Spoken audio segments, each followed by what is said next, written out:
ডাকসু নির্বাচনে বাংলাদেশ ইসলামী ছাত্র শিবিরের বিজয় হয় নাই, এটা মুছে তেল দিয়ে না।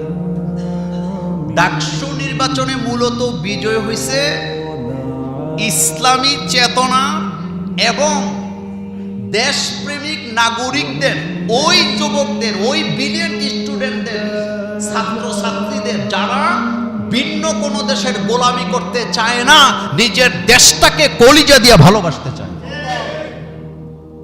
আপনি মানেন চাই না মানেন আপনার ব্যক্তিগত ব্যাপার, কিন্তু ডাকসু নির্বাচনে যারা ভোট দিছে তারা কি আমার মতো আপনার মতো? ইউনিভার্সিটিতে যারা টিকে তাদের ব্রেন আছে, তাদের মেধা আপনাকে বুঝতে হবে।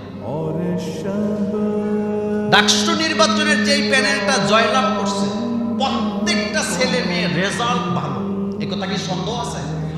আর আপনি যারা হারছে তাদের রেজাল্ট আপনি দেখেন কি অবস্থা।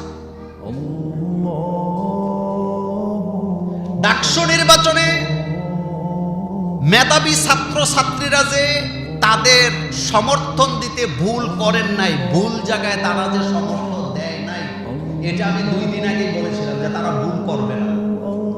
আলহামদুলিল্লাহ তারা ভুল করে নাই, কিন্তু ভুল করে নাই এটা প্রমাণিত হয়েছে তখন ছাত্র হইয়া উস্তাদের সামনে টেবিল থাপড়াইয়া বেয়াদবি করছে যখন। আমরাও কলেজে লেখাপড়া করছি, উস্তাদের সাথে কোনোদিন বেয়াদবি করিনি। উস্তাদের সাথে বেয়াদবি করা যায়? উস্তাদের সামনে টেবিল থাপ্পড় দিয়ে কথা বলা যায়?